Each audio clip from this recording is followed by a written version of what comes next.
Every day I wake up and I feel so alive. I think to myself. Hello and welcome to another episode of the Cheeky Cauldron podcast, where no topic is too spicy for the pot. I'm your co-host, Mai Cherie, and I'm joined by my cheeky sisters, Ani and Titi. She doesn't know which one is which. Yeah, get it right, girl. Get it right. Yeah, we're very different, very different. And we have our first special guest, someone who I adore, and she is a mom, entrepreneur, fellow podcaster, and published author. Katina McHenry, thank you for joining us. Thank you for having me. Yay. Oh my God, I'm so excited to be here. I'm so glad we're here. So today we are going to be talking about Battle of the Sexes. We're back into it. Last week we talked about marriage and love and relationships. Ooh. And now we're getting back into relationships. I know.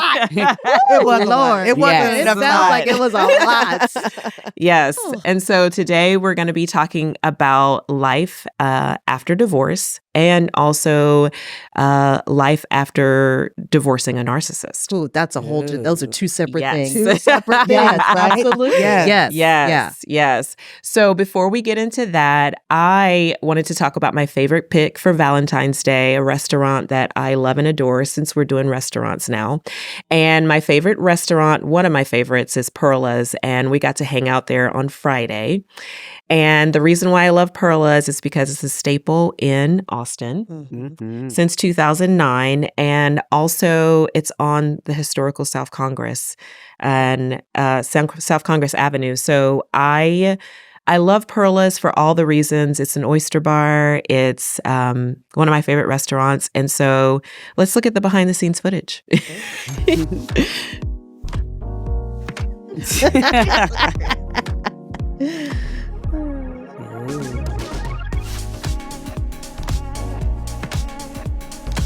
Yay, cheersies!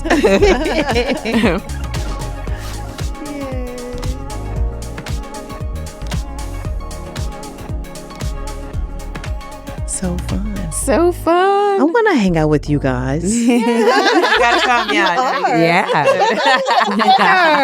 I need a dinner. Yeah, she wants to get some of that yummy food. Yes. I One love it. thing really quick that you okay. didn't say, and I don't know if everybody knows, but when Anthony Bourdain was doing his reviewing of restaurants, Perla's was one of the only restaurants in Austin that he came to and he reviewed. Oh, wow. Yeah. That's pretty cool. Yeah. That's It's cool. amazing. I did not know that. Yeah. Thank you for telling us that. And aren't So- oysters aphrodisiacs? Yes. Oh, yes, Yeah, girl. which is yes. why That. it's good for Yes. Valentine's Day. If you have a date. So great. So Yeah. great for If you have a Valentine's date.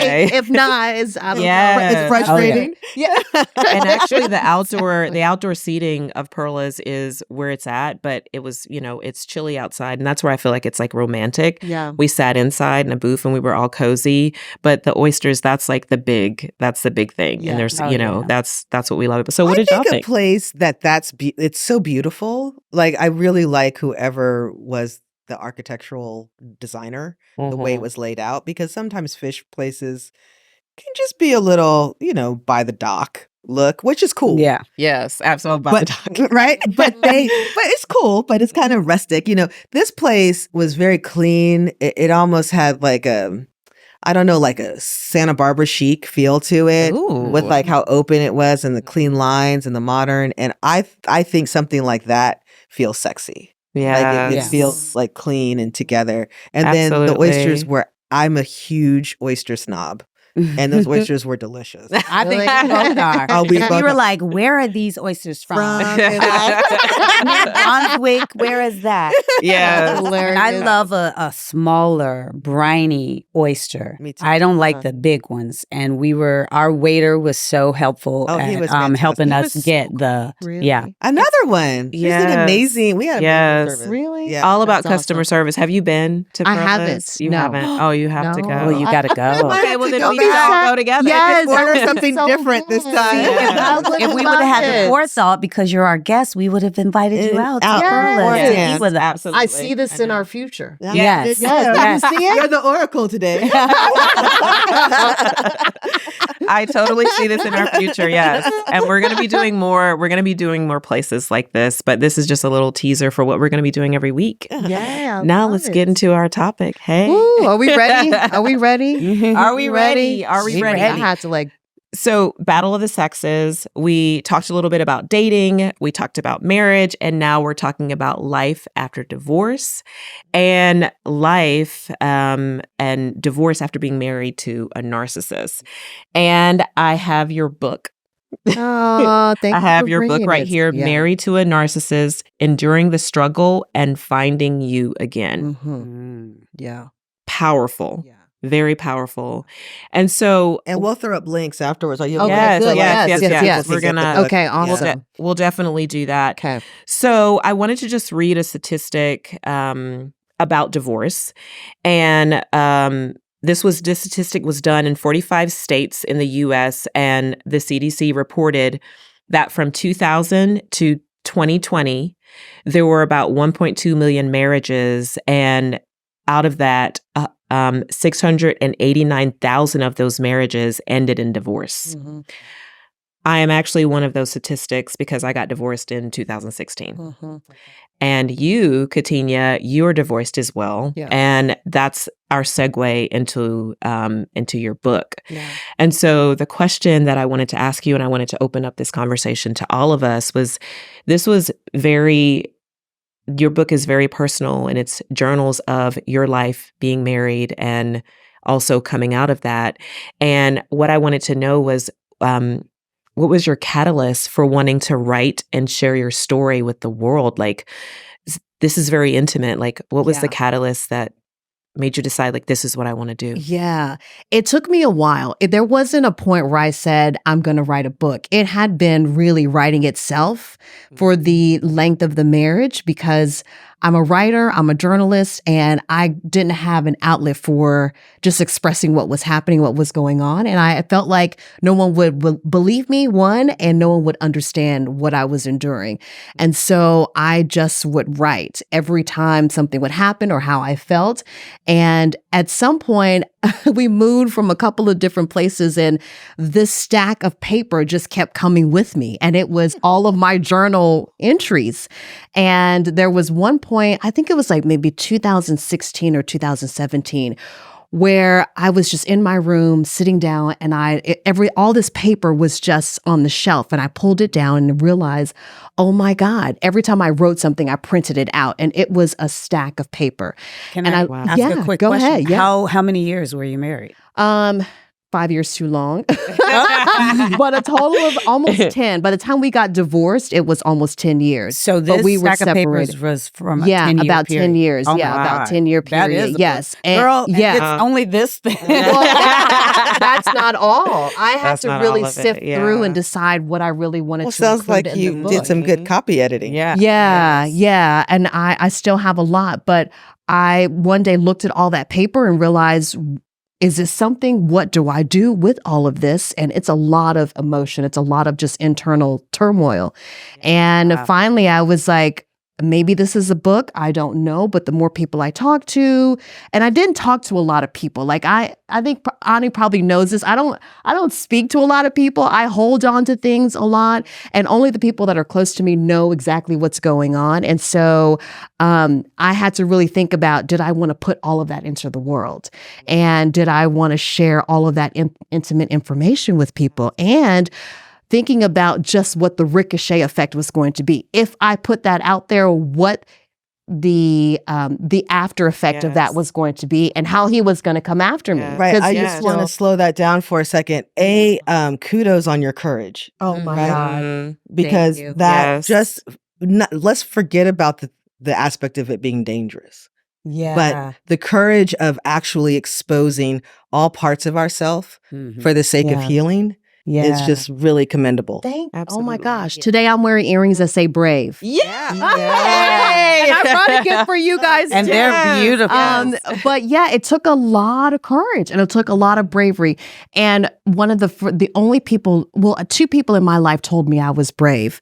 One was my grandmother. And it was after I moved so we lived in Alabama. We moved we got married, moved from Austin to Alabama. And then when things started falling apart, I moved back from Alabama to Austin. And so I had three children at that part. Yes. I had three children at that point. And who you were also considering. Who I was also considering. They were young. My youngest was 2 at that point. My oldest was 7. And I was trying to figure out what I was going to do. And my grandmother said, "You are really brave." And that was the first time in my life that someone had said that to me. And I really thought about that. And it just made me cry and it made me very emotional because I have done a lot of scary things in my life. And I never thought of myself as brave until she said that. I'm like, oh my God. In my mind, it was what I had to do to survive. Yes. And that was all I was thinking about was just surviving and thinking about, I didn't want to be in that situation anymore. And I didn't know exactly what I was going to do, but I knew what I didn't want to do anymore. So the book was a part of that. And then just finding my own courage. The book was also, you asked me about the catalyst, and I think it was all those things that I didn't want to do anymore. I didn't want to be afraid. I didn't want to be succumbed by fear. And that's one of the things that narcissists use when you start to pull away from them is fear. And even in the relationship too, fear is one of the strongest emotions we have. And they know that and they use that against us. Yes. And so I didn't want to be under that thumb anymore. I didn't want to be under his thumb anymore. And so that all those things were my catalysts. And it was kind of like a culmination of things where I didn't want to do anymore. And so it was kind of like you just couldn't take it anymore. I couldn't take it anymore. Do you even remember what the final straw was? Was there a final moment? Yeah. It was when my daughter was born. And I don't remember exactly what happened, but I remember I was sitting on the bed and he came into the room and he said something just like slicing towards me. And I said to him, if anyone, and I remember so clearly, I looked at him dead in the eye and it was the only time I felt like I could kill somebody. He pushed me to that point of rage. And I think all of us. There's the moment. All of us who've been in a relationship with a narcissist realize like they push us to that breaking point. Absolutely. And I said to him, if anyone ever treated our daughter the way you're treating me, I would kill them. And I will kill them. And he looked at me. He knew I was serious and I knew I was serious. He didn't say anything. He looked at me and he turned around and walked left. out the room without saying anything. He would stand 10 toes down. They get afraid and they're like, so seriously, that was my the moment. cycle for the next generation, which is you have the reason why I wanted to have you on the show because you have been such a mentor to me. Oh my When I first met you, really? you helped my business. I had no idea what you were going through with your three children and raising them on your own and dealing with all of that. Yeah. And through all of that, I also was in a very similar situation with my ex now. Yeah. And all the things that you're saying to me is bringing back up the things when I knew that I was done. Yeah. Now, what we need to know, we need to tell the audience, what is a narcissist? So I was going to just bring that over to our licensed psychotherapist so she can give us the real deal on like, what is a narcissist? What are the lists? What are the things that we look for in terms of, Okay, so I'm going to nerd out now, right? Yes, the textbook. Yay, brought the DSM-5. Yes. I have a love-hate relationship with this book, okay? Because I'm not real big on labels. Humans are very complex creatures, right? But for anything that becomes this sort of catchphrase now, right? Mm-hmm. Oh, he's a narcissist. She's a narcissist. All this. I think it's very important that we all are sharing the same definition, that we're all speaking the same language, right? And so for the narcissist, and for moments like this, I really appreciate the DSM. It stands for Diagnostic and Statistical Manual of Mental Disorders. The one in England is called the ICD, same thing, but we in America use the DSM, and DSM-5 is the most recent. So I love how these definitions work because they are a list. And in order for you to be like scientifically diagnosed with narcissistic personality disorder, NPD, you have to have 5 of the 9 things I'm about to say. So anybody out there, if you're like, oh, I think my boyfriend's a narcissist, I think my girlfriend's a narcissist, mom, dad, whatever, get out your pen and paper and start checking it. Or hold up your fingers, right? Better pay attention to this Right. list, okay? Okay. All right. So it starts off by saying a previous pattern of grandiosity and fantasy or behavior. They need a need for admiration, a lack of empathy, and this is empathy, and this is beginning in early adulthood. And that's a really important criteria because all children are narcissists. They have to be to survive. And that's part of the mental disorder. Something happened to them in their childhood where they were unable to do the natural progression into adulthood and develop empathy and start caring. They're staying in these childlike states, right? Yes. And they're delusional. People with NPD really, really think that they are better than everybody else. It's not like they're going home at And night. they're told that too. They're told it. by the one who enables them in their life. Yes. Oh, Okay, so here we go. Starting number 1. Let's see. Has a grandiose sense of self-importance, exaggerates achievements and talents, and expects to be recognized as superior. Yep. They expect it, right? All right. Number 2 is preoccupied with fantasies of unlimited success, power. I just keep thinking of Trump. Power, brilliance, beauty, or ideal love. Okay. And you'll never be enough. 3, believes that he or she is special and unique and can only be understood by or should associate with other very, very special people. So they only want to hang around people that they deem important, right? Yes, So your favorite friend who happens to be blue collar and probably is doing great isn't good enough, right? They need somebody with quote unquote status. 4, requires excessive admiration. 5, you guys are both like check. Yep, all of those things. 5, has a sense of entitlement. That's why you need all 5 of them, because there are a lot of people with this.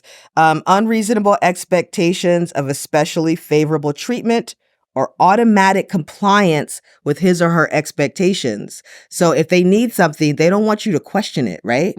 They want you to just say, yes, yes, sir, yes, ma'am, And do it. and do it. Oh, yeah. Totally. And having a parent as a narcissist, woo, that's a fun one. All right. Ooh. We only have 4 more. Number 6. The person I know checks all of them. Oh, wow. So number 6 is interpersonally exploitive, which means they use other people and take advantage of people for self-gain. Yep. Number 7, lacks empathy. This is a big one. They truly do. They do not care. And if you're a malignant narcissist, you actually enjoy seeing people suffer. Yes. Oh my God. You enjoy seeing them cry and hurting people. So number 8 is often envious of others or believes that others are envious of them. There's a lot of jealousy, right? So they want to hang out with this high status person. Yes. But then they get jealous of it and want to usurp it. And then finally, number 9 shows arrogant, haughty behaviors or attitudes. Now, I just want to reiterate to everybody out there, you only need 5. You only need 5 of those. And then you can actually speak with confidence that you are dealing with someone with a narcissistic personality disorder. And the last thing I want to say is the only person who can actually diagnose them is a mental health professional. But by all means, listen to your gut. And these are some of the most dangerous people that you can encounter. And if this is the case, go get yourself some help and get away from them, even if it's a parent. Wow. Girl, I don't know. I got the list now. I might be like, you a narcissist. You a narcissist. They're everywhere. They're everywhere.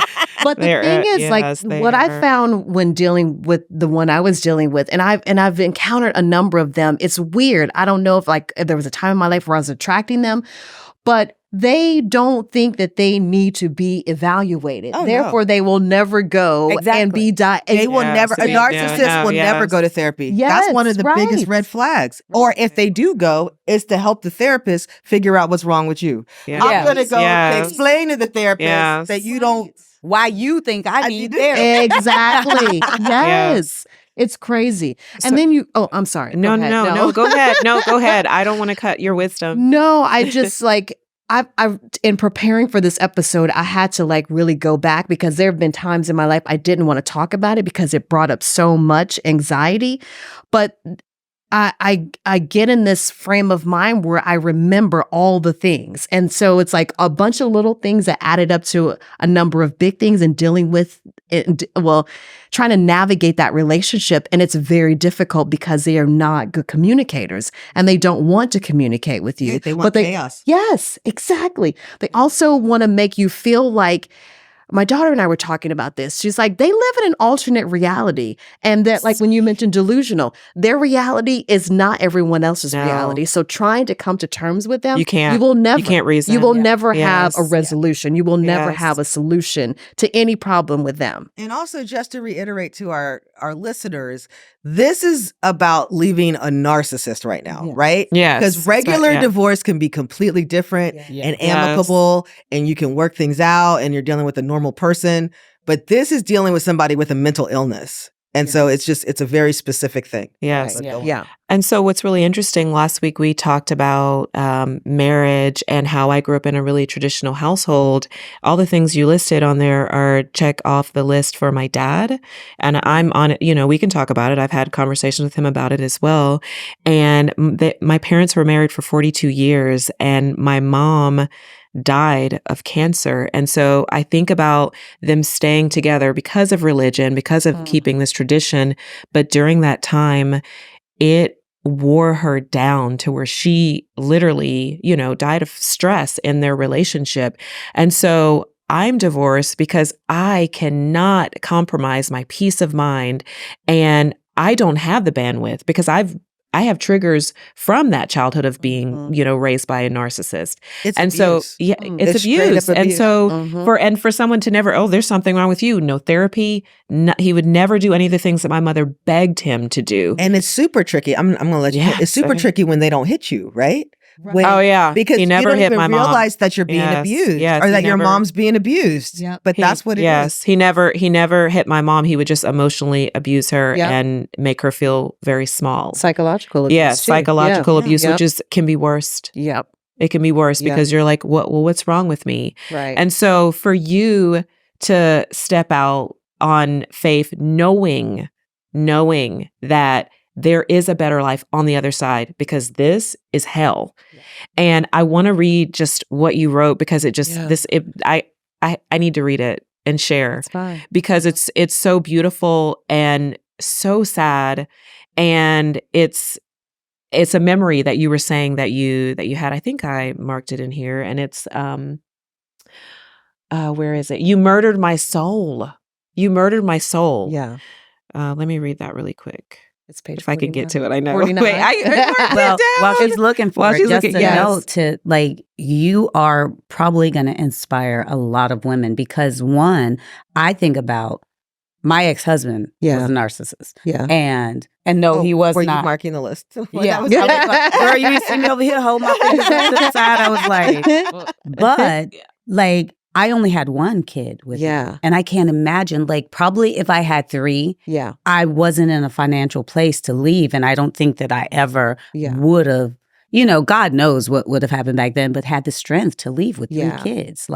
Well, So and that's the hard. scary That was- part is thinking about what you're going to do. And I think that's why a lot of people stay because they're afraid to leave because they're afraid of not knowing what they're going to do. And the narcissist is beating them down with you're not going to be able to fill in the blank without me. Nobody's going to take you with a kid. Yeah. And so I want to say also men and women can be narcissists. Oh, yeah. I have encountered a number women narcissists in the workplace, and they are able to elevate themselves because they have this air of charm. They charm people around them. They make people believe they can do a particular job and they really can't. Meanwhile, they are tearing down and destroying the team and the structure They're also that exists. they're also ruthless. And they're game players. Yes. They play games. Oh, constantly. So I want to read this Yes. because it talks about all the things that we're discussing, and then we can unpack a little bit more.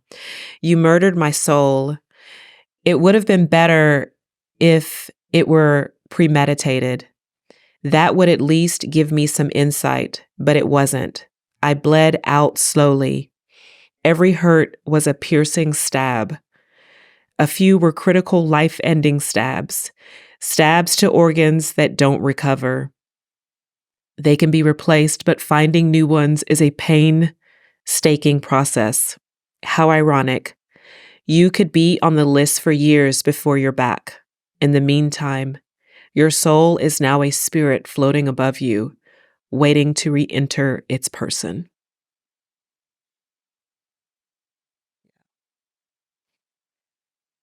That relationship robs you of who you are, and it really destroys your soul. And that's what happened to me. I felt empty and I felt lifeless because there was nothing that I could do that was good enough. There was no way that I could be that was good enough.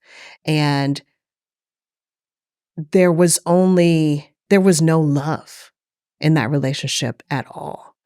And when you're a person that gives and your personality is to give, they understand that and they drain you of everything that you are till you are left with nothing. I didn't even know who I was anymore.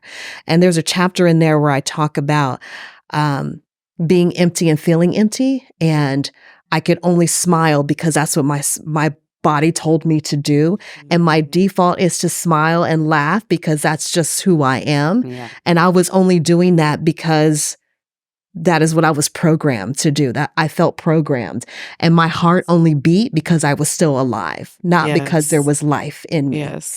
There's a chapter where I expressed feeling just completely empty. And it took a very long time to feel whole again. I'm just curious.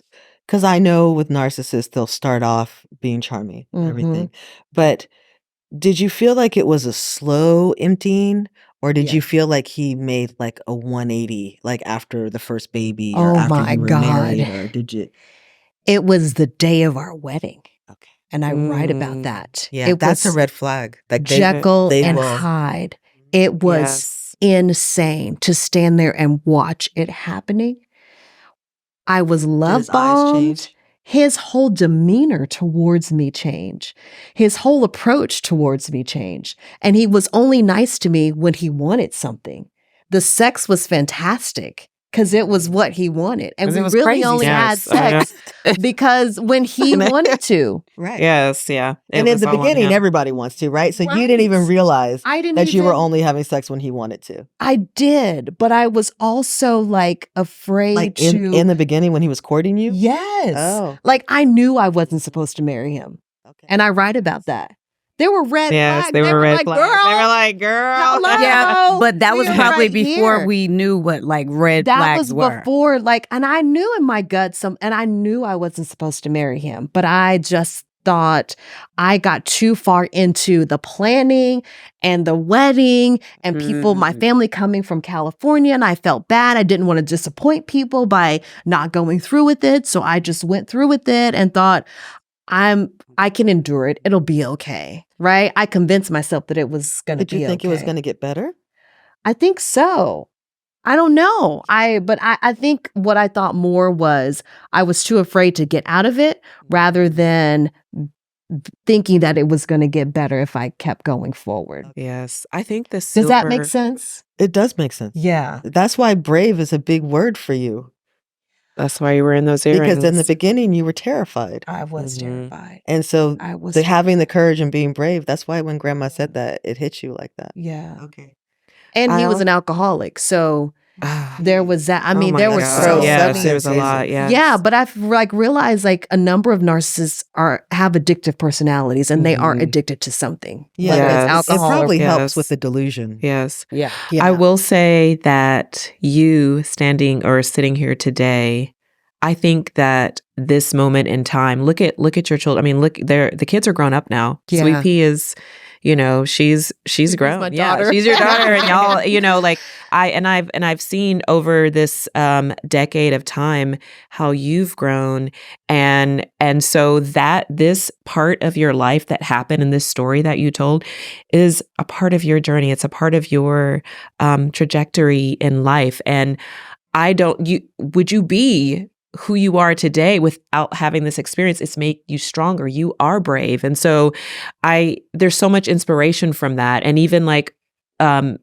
things that you wrote in this book, I felt like it related to me a lot as well in my marriage. And it's not something that I get to talk about, but I don't get to talk about that with pretty much anybody. And so when I cry, when you bring me to tears, it's like I felt empty and I felt helpless. But who can you talk to when you're alone in a relationship like this?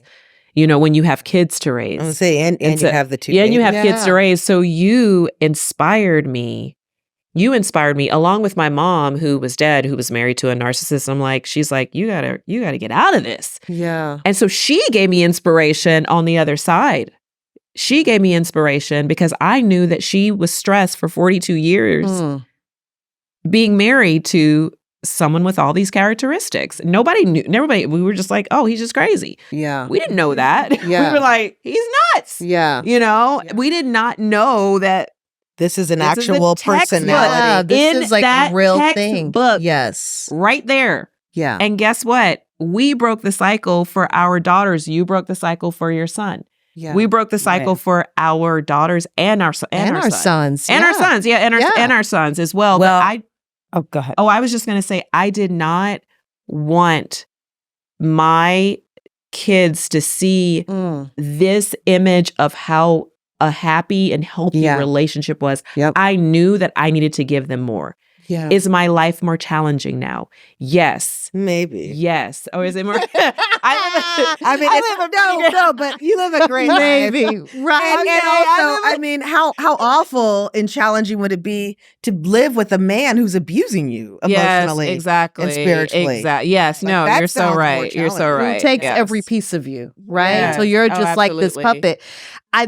There's a drawing in the book. My cousin, who is an amazing artist, did all the artwork in the book. It's beautiful. And there I is love this it. sketch of like a puppeteer, and you you're dangling on strings, and they're controlling you Oh, that way. this- Yes, that's it. yeah. That's how you're being controlled. And Oh, yeah. I wanted to convey this lifeless being, because that is what, like, if you understand art, that says Yes, so much. So much. And that Yeah. says what it's like living in that environment of being constantly abused, and over time you just feel like you are not yourself anymore. And it's interesting statistics, and I'm so sorry. I think this is the CDC. I'll have to get the reference, but it shows that the majority of children who are raised by narcissists, if they stay with the parent into adulthood and there's no reprieve, they usually end up turning into narcissists or turning into addicts, or both. Wow. Right? And that Oh, wow. that is on spot with why I had to leave. Yeah. We were married legally for 8 years, and I stayed for 5 of those physically. But I always say I stayed 4 years too long. Yeah. Mhm. But Yeah. I had a son who was seeing this. Mm-hmm. And I will just tell the instance of an incident that happened. And it was around Valentine's Day, which Oh, how is funny wild. Yeah. that we, are in this, space of telling about love and Valentine's Day. He left and was like, "Oh, I've got to go get your present." And he never came back for Shut up. the rest of the night. Came back the next day. So I got on my outfit that I had bought for our Valentine's Day dinner and took my son to dinner. We ate. But then the next day we get into a fight, and it had gotten so bad that I grabbed a knife to to defend myself, Mhm. but he picked me up and threw me. And in that moment, he scratched my back and I was bleeding. And all my 5-year-old saw was the knife and mama bleeding. And when we left and we were home with my mom, he was sitting on my mother's lap and he told her that my ex-husband has stabbed me. Oh my God. And I think my mom, she didn't say anything for a while, but there was one time we started talking and she brought it up. And I kind of just laughed it off and I was like, Mom, that's not what happened. He scratched me, but I was the one who grabbed the knife and I never got stabbed. So my mom was probably like, you were just down there getting abused. Yeah. And so I think for the narcissist, like you put the alcohol level on top, mine was an abuser on top of that. Physical. And physically Physical. and mentally and verbally, all of those things. So that was a tough one. Yeah. But I did it I left because of my son. I didn't want him to get that behavior and grow that pattern and be that kind of man in the world. So this is my personal estimation. But if you are married to an abuser, a man who physically, what we deem abuse physically is hitting you, he is a narcissist. If you are married to a woman who attacks you and threatens to hit you with the lamp or stab you in your sleep, she is a narcissist. And they might also have borderline, but I don't think you can be that way. I don't think you can be in the cycle of abuse and treat another human that way without having this personality disorder. Yeah. Wow. Yeah. Yeah.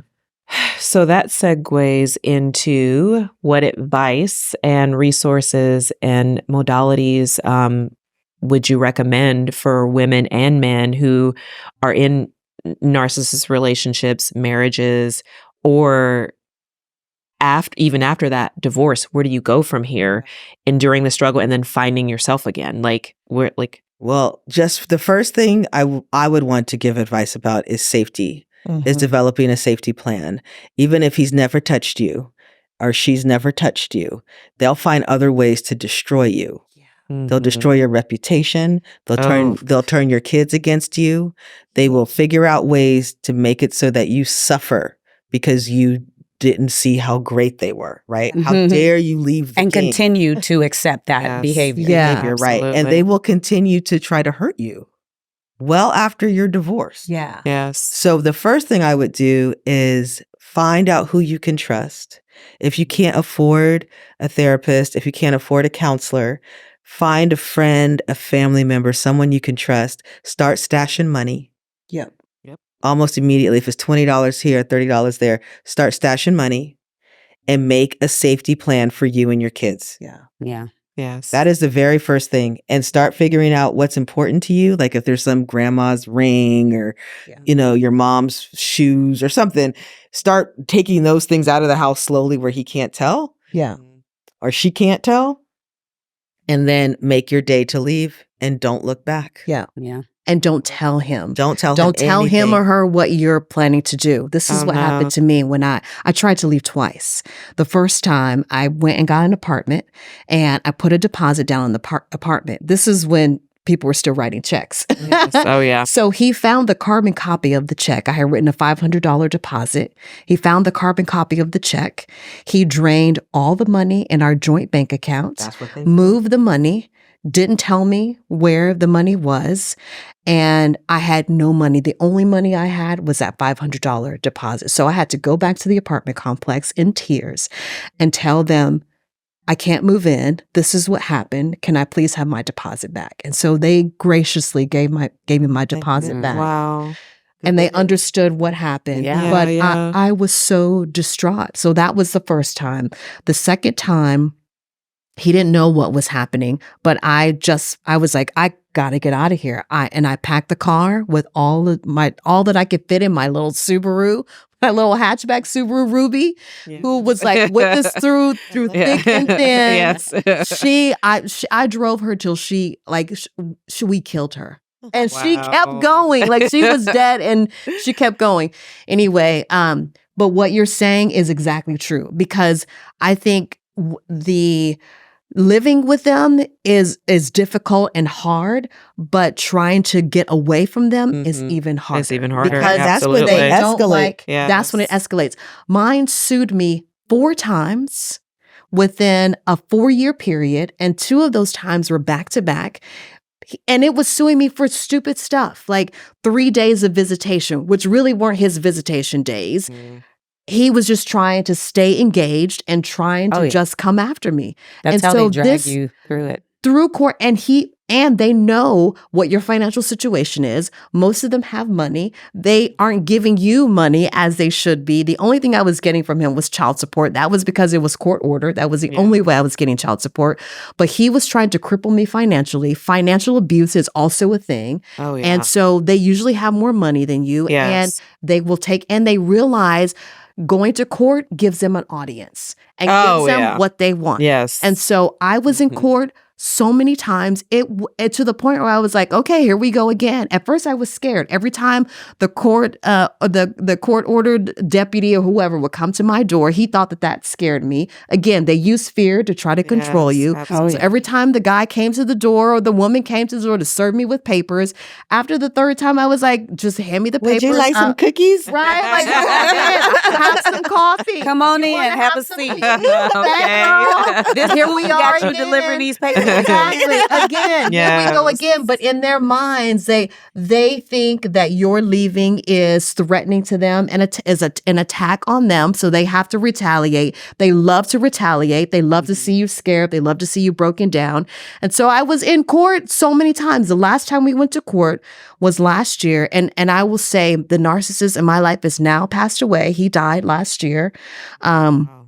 But he died in October. We were in court in April. And this time he couldn't figure out a way to cripple me. And so he thought suing me for full custody was the way to get my attention, the way to scare me. He didn't want full custody. Of course He didn't want didn't. custody No, of the he didn't children. want- He didn't even want to be around them when we lived like a block from him. He wouldn't even come over and hang out with the children. So he sued me for full custody. And that was like the ultimate. We went through trial. It was crazy. He was calling me a bitch from his desk in the courtroom. It was insane. And so that happened in April. He passed in October.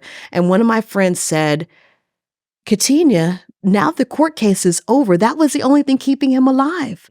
So he had nothing left to do, but it was horrible. And if I may, I would like to read the final order of that decree, like after suing me a Okay. number Oh of my times. Yes. So I also want to say you also have to find a lawyer who understands dealing with narcissists, because not every lawyer will understand that. Exactly. And I yes. believe judges and lawyers are also narcissists. And so you have to find a lawyer who not only understands, but also knows how to prepare your case. Because when you're dealing with somebody with narcissistic personality disorder, it's not dealing with a regular person. And so you have to think about how you're going to navigate that case and that trial, because it's completely different. And I'm going to let you read that. But just so people know, we're going to put up a DV hotline that you can reach out to. Yes. He or she does not have to be physically hurting you for them to help you.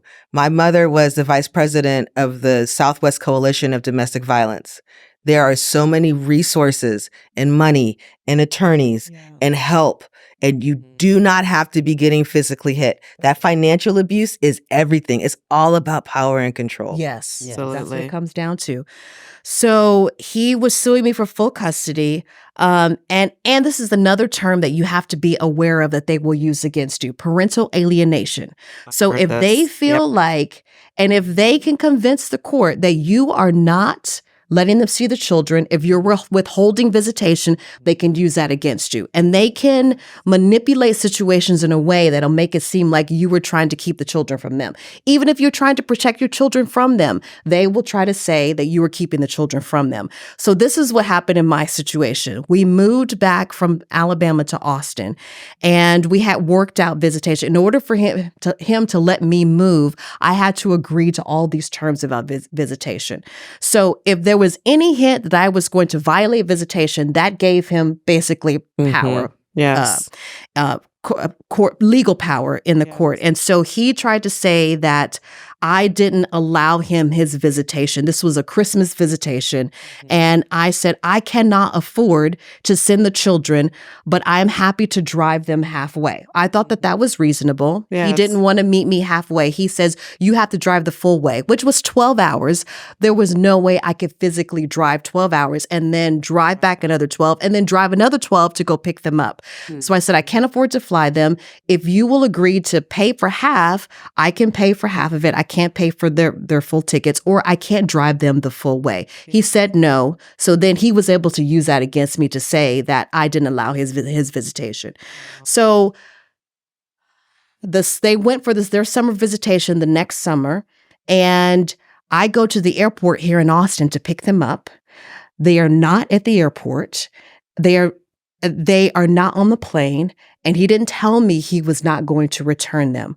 So I go to the airport to pick them up. They are not there. They don't get off the plane, and I am freaking out. Internal panic is what I'm experiencing. And I email, I call, no response for an hour. And then he tells me, you're going to have to come to Alabama to pick them up. I don't know where they are. I don't know what he's doing. I don't know what he's done with them. And I'm freaking out. No one's answering their calls. I get home. My neighbor's like, where are the kids? And I'm like, I don't know where the kids are. He won't tell me where they are. I don't know what's going on.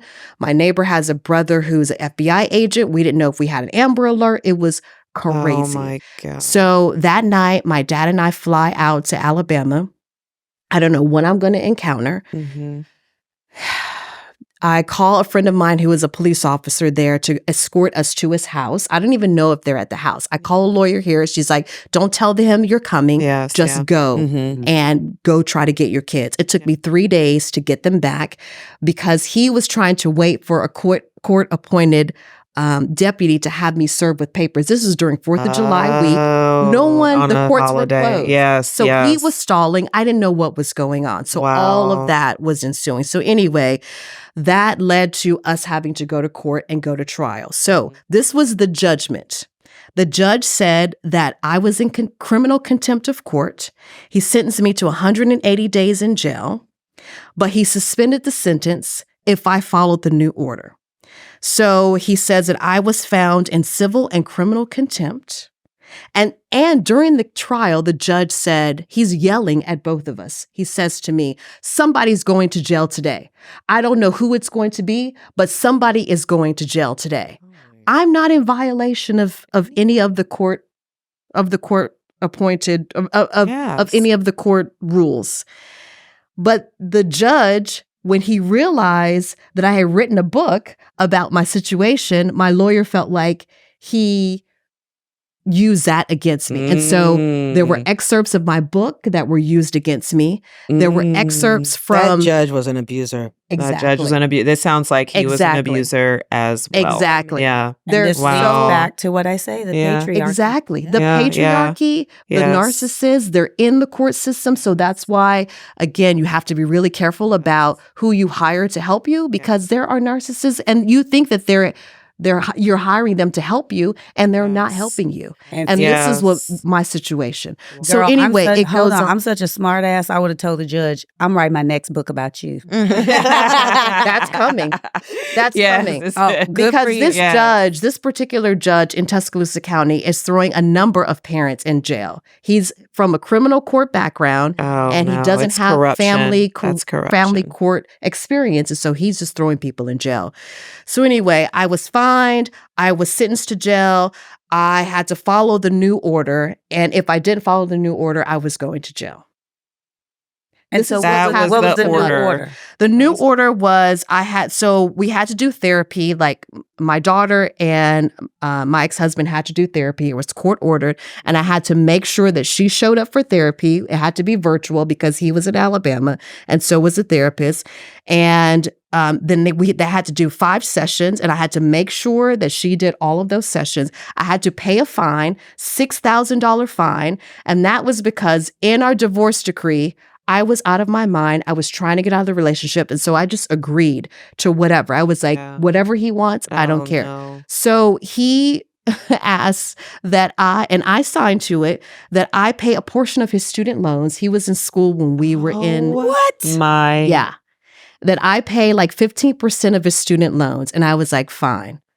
Okay, Whatever. so I want this to end on a I want this to be Yes. positive. Like Yes. what have you gained in terms of like who you are? Like how do we give this audience something to look forward to after being in a relationship like this? Yes. With like where do they go from here? Like where you are right? How did you get to where you are right now? Yeah. By the grace of God is the only way. My internal strength, my faith is the only thing that got me where I am now, and really striving for freedom from that relationship and internal peace. It is difficult to go through all of that, and some of you will have more extreme situations than others, but the benefit of getting out of that relationship or out of any relationship with a narcissist is freedom to make your own decisions, to be your own person, and internal peace. Like that is where I am now. I am so much more peaceful. And I know this is trite to say that I would change a lot of things about that situation, but I don't know if I would have realized my own strength had I not gone through that experience. That's what I was thinking. Absolutely. Is That's the the outcome. sense of self, Yes. right? Yes. Of self-worth. Yes. And knowing that you Self-worth. can do anything. Yes. Yeah. Absolutely. And like saying, can I cuss on the show? Yeah. Saying fuck you to fear. But Yeah. that Yes. leads into your podcast. Which yeah. is like, that is how my podcast was born. Like, Yes. there are so many instances in our life where fear keeps us from doing whatever it is. And fear is not real. You know, I mean, No. it is like the acronym is false evidence appearing real. Appearing real. Yeah. And so when you realize you have been in bondage because of fear, whatever it is, like there was so much fear in that situation. There was so much fear in everything that I went through that I was able to realize, like, I don't have to be afraid. He's trying to use fear because his own, like he has his own Yes. thing. Absolutely. I don't have to be afraid. So even in that like court situation, I was like scared to death, but I was also brave to just say, you know what, whatever's going to happen is going to happen. If the judge feels like I need to go to jail to make a point, well, then I'm just going to have to go to jail. But I wasn't afraid. Where can we listen to your podcast? Woo! Yes, And I know. anywhere you get podcasts. Okay, Apple yes, Podcasts, yes. Spotify, anywhere you get your podcasts. It's on all the platforms. It's called Fuck Fear. And I talk I through love all it. of these things. You've had me on as a Yes. guest. I also Yes. because I know we're running out of time. Yes. Before you close this out, I just want to say what the phone number is for those of you who aren't watching. If you do need help, if you feel that you ticked those things and you're in a domestic violence relationship, even if it's not physical, you can call 1-800-799-7233. That is the national domestic hotline. So you don't have to be in Austin. If you call that number, they can help direct you to your local chapter. Thank you. Thank you. I want to give you And guys the- a gift. Oh, wow. Oh. That helps us just remember our own strength and power. But these are Yes. earrings for each of you. They say "fuck fear" Oh. on them. Oh. I know you want this bag.